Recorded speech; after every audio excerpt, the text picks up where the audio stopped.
ನಮಸ್ಕಾರ ಸ್ನೇಹಿತರೆ, ಇದೀಗ ತಾನೇ ಬಂದಿರುವ ಎರಡು ಮುಖ್ಯವಾದ ಮಾಹಿತಿಗಳು. ಕರ್ನಾಟಕದ ಟ್ರಾಫಿಕ್ ಪೊಲೀಸರಿಗೆ ಹೊಸ ಮಾರ್ಗಸೂಚಿ ಬಿಡುಗಡೆ. ಇನ್ನು ಮುಂದೆ ಏಕಾಏಕಿ ಅಡ್ಡಗಟ್ಟುವಂತಿಲ್ಲ. ಏನಿದು ಮಾಹಿತಿ ನೋಡೋಣ. ಇನ್ನು ಕಾಂಗ್ರೆಸ್ ಸರ್ಕಾರದ ಗೃಹಲಕ್ಷ್ಮಿ ಯೋಜನೆಯ ಬಾಕಿ ಕಂತು ಜಮೆ ಆಗುವ ಬಗ್ಗೆ ಸಚಿವೆ ಲಕ್ಷ್ಮಿ ಹೆಬ್ಬಾಳ್ಕರ್ ಅವರಿಂದ ಗುಡ್ ನ್ಯೂಸ್. ಯಾವಾಗ ಜಮಾ ಆಗುತ್ತೆ, ಯಾವ ಕಂತು ಜಮಾ ಆಗುತ್ತೆ, ಎರಡು ಮಾಹಿತಿಗಳನ್ನು ಡೀಟೇಲ್ ಆಗಿ ನೋಡೋಣ. ಅದಕ್ಕಿಂತ ಮೊದಲು ನೀವು ನಮ್ಮ ಚಾನಲ್ಗೆ ಮೊದಲು ಬಾರಿ ಭೇಟಿ ಕೊಡ್ತಾ ಇದ್ರೆ ದಯವಿಟ್ಟು ಸಬ್ಸ್ಕ್ರೈಬ್ ಆಗಿ, ಪಕ್ಕದಲ್ಲಿ ಒಂದು ಗಂಟೆ ಕಾಣಿಸುತ್ತೆ, ಅದು ಕೂಡ ಒತ್ತಿದ್ರೆ ರಾಜ್ಯದ ಮುಖ್ಯವಾದ ಮಾಹಿತಿಗಳು ನಿಮಗೆ ಸಿಗುತ್ತವೆ. ವಿಡಿಯೋಗೆ ಲೈಕ್ ಮಾಡಿ ಮತ್ತು ವಿಡಿಯೋ ಪೂರ್ತಿಯಾಗಿ ನೋಡಿ. ಹೌದು ಸ್ನೇಹಿತರೆ, ಇನ್ನು ಮುಂದೆ ಏಕಾಏಕಿ ವಾಹನ ಅಡ್ಡಗಟ್ಟುವಂತಿಲ್ಲ ಎಂದು ಟ್ರಾಫಿಕ್ ಪೊಲೀಸರಿಗೆ ರಾಜ್ಯ ಪೊಲೀಸ್ ಮಹಾನಿರ್ದೇಶಕರಾಗಿರುವ MA ಸಲೀಂ ಎನ್ನುವರು ಮಾರ್ಗಸೂಚಿ ಬಿಡುಗಡೆ ಮಾಡುವ ಮೂಲಕ ಕಟ್ಟುನಿಟ್ಟಿನ ಸೂಚನೆ ಕೊಟ್ಟಿದ್ದಾರೆ. ಹೌದು, ಇನ್ನು ಮುಂದೆ ಟ್ರಾಫಿಕ್ ನಿಯಮಗಳ ಉಲ್ಲಂಘನೆ ಮೇಲ್ನೋಟಕ್ಕೆ ಕಂಡು ಬಂದರೆ ಮಾತ್ರ ವಾಹನಗಳ ದಾಖಲೆಗಳನ್ನ ಪರಿಶೀಲನೆ ಮಾಡಬೇಕು ಎಂದು ರಾಜ್ಯದ ಟ್ರಾಫಿಕ್ ಪೊಲೀಸರಿಗೆ ಹೊಸ ಮಾರ್ಗಸೂಚಿ ಬಿಡುಗಡೆ ಮಾಡಲಾಗಿದೆ. ಏಕೆಂದರೆ ಸ್ನೇಹಿತರೆ, ಇತ್ತೀಚೆಗೆ ಮಂಡ್ಯ ಜಿಲ್ಲೆಯಲ್ಲಿ ಟ್ರಾಫಿಕ್ ಪೊಲೀಸರ ಎಡವಟ್ಟಿಗೆ ಒಂದು ಮಗು ಸಾವನ್ನಪ್ಪಿದೆ. ಏಕಾಏಕಿ ವಾಹನ ಅಡ್ಡಗಟ್ಟಿದ ಪರಿಣಾಮ ಬೈಕ್ ನಿಯಂತ್ರಣ ತಪ್ಪಿ ಕೆಳಗೆ ಬಿದ್ದು 3 ವರ್ಷದ ಮಗು ಮೇಲೆ ಲಾರಿ ಹರಿದು ಹೋದ ಪರಿಣಾಮ ಮಗು ಸಾವನ್ನಪ್ಪಿದೆ. ಈಗಾಗಲೇ ಆ 3 ಪೊಲೀಸರನ್ನ ಸಸ್ಪೆಂಡ್ ಕೂಡ ಮಾಡಲಾಗಿದ್ದು, ಇದೇ ಒಂದು ಹಿನ್ನೆಲೆಯಲ್ಲಿ ನೂತನ ಮಾರ್ಗಸೂಚಿ ಬಿಡುಗಡೆ ಮಾಡಲಾಗಿದೆ. ಹೊಸ ಮಾರ್ಗಸೂಚಿ ಪ್ರಕಾರ ಇನ್ನು ಮುಂದೆ ಪೊಲೀಸರು ಸಂಚಾರ ನಿಯಮಗಳ ಉಲ್ಲಂಘನೆ ಕಂಡು ಬಂದರೆ ಮಾತ್ರ ವಾಹನಗಳನ್ನು ನಿಲ್ಲಿಸಬೇಕು. ಅದನ್ನ ಬಿಟ್ಟು ಯಾವುದೇ ಕಾರಣವಿಲ್ಲದೆ ದಾಖಲೆಗಳನ್ನ ಪರಿಶೀಲಿಸಲು ವಾಹನ ನಿಲ್ಲಿಸಬಾರದು ಎಂದು ಸೂಚನೆ ಕೊಡಲಾಗಿದೆ. ಅದೇ ರೀತಿ ಹೆದ್ದಾರಿಗಳಲ್ಲಿ ಜಿಗ್ ಜಾಗ್ ಬ್ಯಾರಿಕೇಡ್ ಹಾಕಿ ವಾಹನ ತಡಿಬಾರದು. ರಸ್ತೆ ಮಧ್ಯೆ ದಿಢೀರನೆ ಅಡ್ಡ ಬಂದು ವಾಹನ ನಿಲ್ಲಿಸಬಾರದು.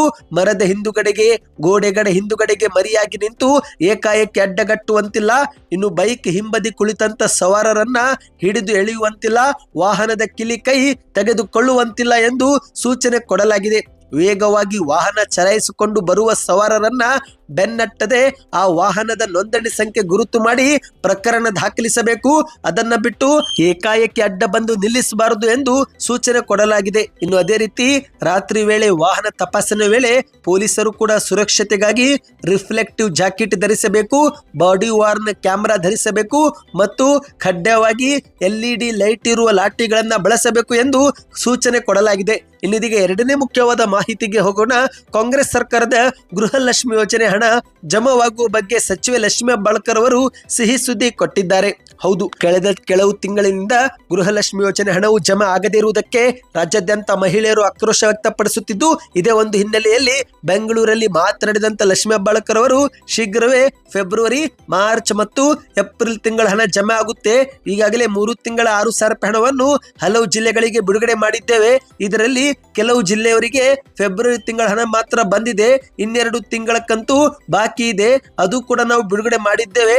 ಆದಷ್ಟು ಬೇಗ ಎಲ್ಲರ ಖಾತೆಗೆ ಅದು ಜಮೆ ಆಗುತ್ತೆ ಎಂದು ಮಾಹಿತಿ ನೀಡಿದ್ದಾರೆ. ಹೌದು ಸ್ನೇಹಿತರೆ, ಇನ್ನು 1 ವಾರದಲ್ಲಿ ಗೃಹಲಕ್ಷ್ಮಿ ಯೋಜನೆ ಹಣ ಜಮೆ ಆಗುತ್ತೆ. ನಮ್ಮ ಸರ್ಕಾರ ಗ್ಯಾರಂಟಿಗಳನ್ನ ನಿಲ್ಲಿಸೋದಿಲ್ಲ. ಕಾಂಗ್ರೆಸ್ ಸರ್ಕಾರ ಇರುವವರೆಗೂ ಗ್ಯಾರಂಟಿಗಳು ಮುಂದುವರಿಯುತ್ತವೆ ಎಂದು ಹೇಳಿಕೆ ಕೊಟ್ಟಿದ್ದಾರೆ. ಗೃಹಲಕ್ಷ್ಮಿ ಯೋಜನೆ ಹಣವನ್ನು ನಾವು ಈಗಾಗಲೇ ಬಿಡುಗಡೆ ಮಾಡಿದ್ದು, ಅದು ಜಮೆ ಆಗುವುದರಲ್ಲಿ 1 ವಾರ ತೆಗೆದುಕೊಳ್ಳಬಹುದು. ಇನ್ನು ಇತ್ತೀಚೆಗೆ ಮಾರ್ಚ್ ತಿಂಗಳು ಹಣಕಾಸು ಆರ್ಥಿಕ ವರ್ಷಾಂತ್ಯವಾಗಿದ್ದರಿಂದ ಹಲವು ಸಮಸ್ಯೆಗಳಿಂದ ತಡವಾಗಿದೆ. ಆದರೆ ಶೀಘ್ರವೇ ಹಣ ಜಮೆ ಆಗುತ್ತೆ ಎಂದು ಭರವಸೆ ಕೊಟ್ಟಿದ್ದಾರೆ. ಸದ್ಯಕ್ಕೆಷ್ಟೇ ಸ್ನೇಹಿತರೆ, ನೀವು ಕೂಡ ಏನಾದರೂ ಇತ್ತೀಚೆಗೆ 1 ವಾರದ ಹಿಂದುಗಡೆಗೆ 2,000 ರೂಪಾಯಿ ಪಡೆದುಕೊಂಡಿದ್ರೆ ಕಮೆಂಟ್ ನಲ್ಲಿ ನಿಮ್ಮ ಊರಿನ ಹೆಸರನ್ನ ಕಮೆಂಟ್ ಮಾಡಿ. ಮುಂದಿನ ಮಾಹಿತಿಗಾಗಿ ನಮ್ಮ ಚಾನಲ್ಗೆ ಸಬ್ಸ್ಕ್ರೈಬ್ ಮಾಡಿ, ವಿಡಿಯೋನ ಲೈಕ್ ಮಾಡಿ ಮತ್ತು ವಿಡಿಯೋ ನಿಮ್ಮ ಗೆಳೆಯರಿಗೂ ಕೂಡ ಶೇರ್ ಮಾಡಿ.